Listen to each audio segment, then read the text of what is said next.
नमस्कार दोस्तों, आज हम पढ़ते हैं कबीर के बारे में। तो कबीर के परिचय से शुरुआत करते हैं। कबीर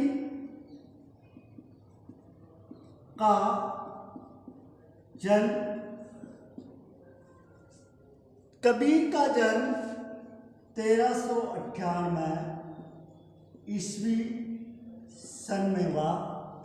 जन्म स्थान कबीर का जन्म स्थान काशी, जिसे वाराणसी में बोलते हैं। 1398 ईस्वी सन। अगर इसको हम विक्रम संवत में परिवर्तन करना चाहते हैं तो 57 प्लस कर सकते हैं। जन्म स्थान काशी, मृत्यु 1518 ईस्वी में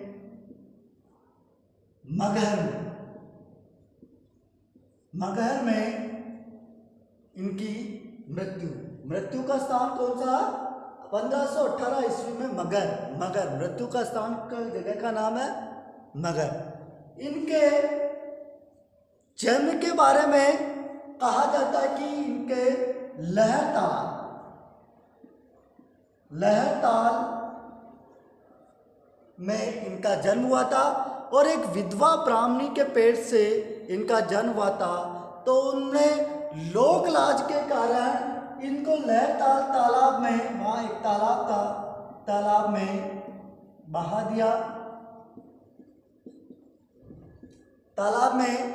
दिया था। तो इनका नीरू और नीमा ने, जब ये तालाब में बहते हुए जा रहे थे तो नीरू और नीमा ने इनका पालन पोषण किया। किसने किया? नीरू और नीमा ने इनका, यानी कि इनके माता पिता कौन हो गए? नीरू और नीमा। इनकी पत्नी का नाम था लोई, पुत्र का नाम था कमाल और पुत्री का नाम था कमाली। ये तो था इनके परिवार के बारे में सामान्य जानकारी। कबीर का जन्म 1398 ईस्वी में हुआ। विक्रम संवत चाहिए तो 57 ऐड कर सकते। और विधवा ब्राह्मणी की कोख से हुआ था, तो उन्होंने इनको लहरताल तालाब में बहा दिया था।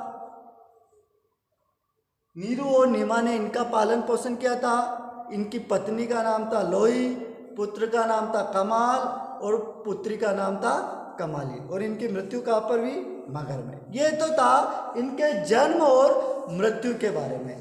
अब इनके बारे में आगे देखते हैं, आगे की जानकारी लेते हैं।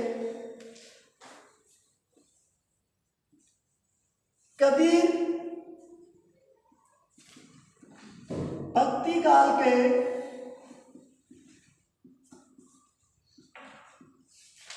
संत थे, है ना। कबीर कौन से काल के थे? भक्ति काल। हिंदी साहित्य में काल विभाजन हुआ था। पहला आदिकाल 1050 से 1375 विक्रम संवत। दूसरा भक्ति काल 1375 से 1700। फिर रीतिकाल 1700 से 1900। फिर आता है आधुनिक काल। तो भक्ति काल के संत थे और इन्होंने विधिवत शिक्षा नहीं पाई थी, यानी कि औपचारिक, यानी कि ये स्कूलों में नहीं गए थे। विधिवत शिक्षा नहीं पाई थी, यानी कहाँ से शिक्षा पाई? सत्संग से, देशाटन से। देशाटन का मतलब क्या होता है? भ्रमण करते हुए, घूमते हुए से शिक्षा पाई। और साधु संगति, सत्संग यानी कि साधु संगति से इन्होंने शिक्षा पाई,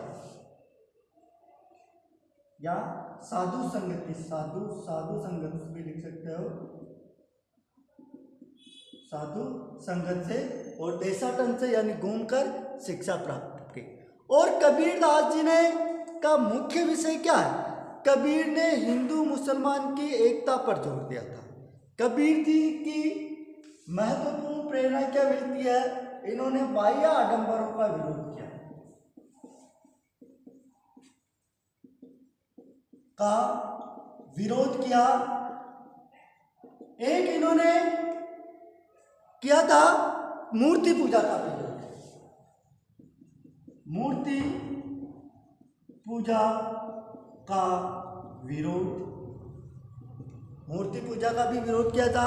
कबीरदास जी कहते थे कि पाहन पूजे हरि मिले तो मैं पूजू पहाड़, तातिया चाकी भरी पीस का है संसार। है, पत्थर पूजने से भगवान मिलते तो मैं पहाड़ पूजने के लिए तैयार हूँ, उससे तो अच्छी ये पत्थर की चक्की जिसे पीस संसार। और कबीर खुद कहते हैं कि मैं अनपढ़ थे, अनपढ़ थे, यानी कबीर जी खुद कहते हैं कि मसीह कागज छुओ नहीं, कलम गो नहीं हाथ। मैंने स्याही और कागज और कलम को कभी हाथ भी नहीं लगाया था, है ना। मसीह यानी स्याही, यानी कि मसीह कागज छुओ नहीं, कलम गो नहीं हाथ। और कबीर की अब देखते हैं प्रमुख रचनाएं। कबीर की रचना, यानी कि अब आपके मन में प्रश्न उठता होगा कि कबीर अनपढ़ थे तो फिर इनकी रचनाएं कहाँ से आ जाती है। तो कबीर तो लोगों को सत्संग के माध्यम से लोगों को ज्ञान देते थे, जो लोगों ने जो सुना उन्हीं को लोगों ने लिखा। तो इनकी कुछ रचनाएं गुरु ग्रंथ साहिब में भी है,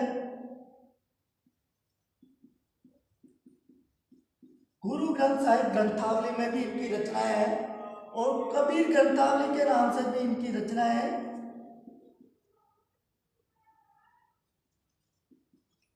कबीर ग्रंथावली के नाम से भी इनकी रचनाएं हैं। और एक इनका महत्वपूर्ण ग्रंथ है बीजक। एक इनकी महत्वपूर्ण ग्रंथ कौन सा है? बीजक, जिसके 3 भाग है, साखी, सबद और रमेनी। जो हम दोहे कहते हैं ना, दोहे को इन्होंने साखी कहा, और पद, मेरा भाई के पद की तरह उसको सबद कहा, और इन दोनों का मिश्रण को इन्होंने रमेनी कहा। तो कबीर का महत्वपूर्ण क्या था? कबीर अनपढ़ थे, सामाजिक विसंगतियां, सामाजिक बुराई को दूर करने का इन्होंने प्रयास किया था। तो ये था आज कबीर के बारे में सामान्य जानकारी।